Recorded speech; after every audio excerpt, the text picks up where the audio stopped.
Central bank, number of users of electronic financial services exceeds 20 million. Trump wants to meet Soudani soon. Quote, U.S. President-elect Donald Trump expressed his desire to meet with Prime Minister Mohammed Shia al-Soudani soon, according to a statement from the Prime Minister's media office on Friday, November 8, 2024. Al-Soudani made a phone call, Friday, with the U.S. President-elect Donald Trump, in which he expressed his congratulations to the President and the American people on the occasion of winning the elections, and the great confidence that the American people have given him. The census will count the population, housing, industrial and commercial establishments, agricultural land and infrastructure. Displaced persons and refugees will not be included in the account. It's scheduled for November 20, 2024. It will be accompanied by a 2-day curfew in all Iraqi provinces.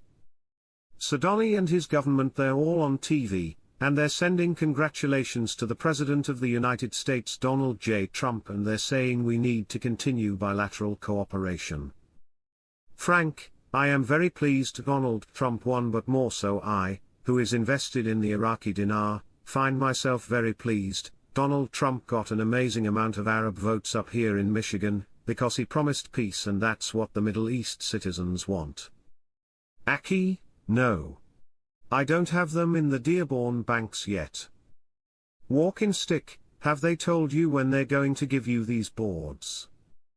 Aki, I was there, Soudani was there, Alak was there, the US Treasury, IMF, World Bank, everybody was there when these were constructed, so I'm not going to tell you when we're going to display them, but I'm going to tell you that I'm going to.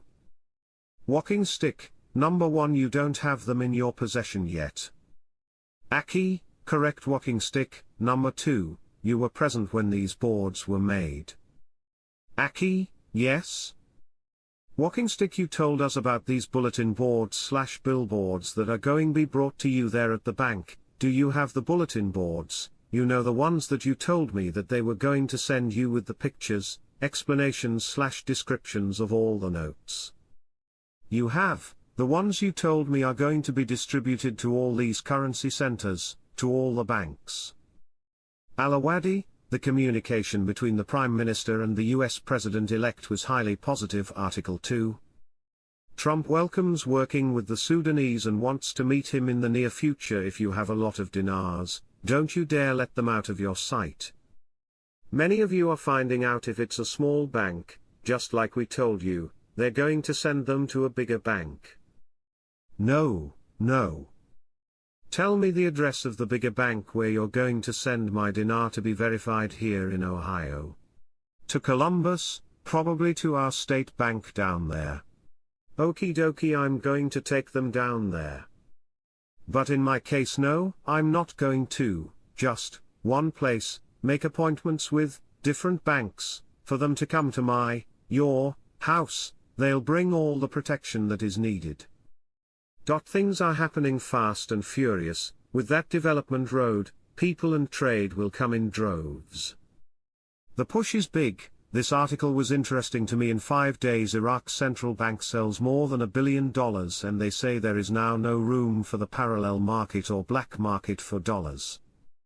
This is huge from Al-Alak.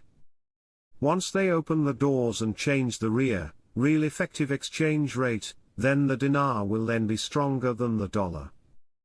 That is what al-Soudani has said more than once. And that is what we are waiting for. I am concerned for Iraq. Why is the US Secretary of State urging the Iraq Prime Minister to take quick action against armed groups in Iraq? Things are extremely tense behind the scenes in the Middle East. The US has issued a stark warning to the Iraqi government. If Iran uses Iraqi soil to attack Israel, expect Israeli retaliation against Iraq. But here's the latest news. There's no doubt about what is about to happen in Iraq. Article: Israel prepares a large-scale attack on targets in Iraq. None of this sounds good. On Sunday, the leader of the Al-Fatah alliance, Ali al-Fatlawi, explained his vision regarding the request of US President-elect Trump to meet al-Soudani as soon as possible. Al-Fatlawi said in a statement to Al-Maluma agency, The phone calls that Trump made after announcing his victory in the US elections, with 70 world leaders, were limited to congratulations and diplomacy, but his call with Prime Minister Mohammed Shia al-Sudani was different from the rest of the calls, as Trump asked to meet al-Sudani as soon as possible. He added, Trump's request to meet with al-Sudani as soon as possible is due to his awareness that Iraq has become an influential phenomenon at the regional level, especially in the Middle East. He continued, Iraqi policy has proven to be a balanced policy between resistance and diplomacy, and that Iraq may be the key to resolving the conflict in the region, noting that Trump is trying to ease the burden on the Zionist entity, which has suffered great losses and can no longer bear to open a new front of conflict.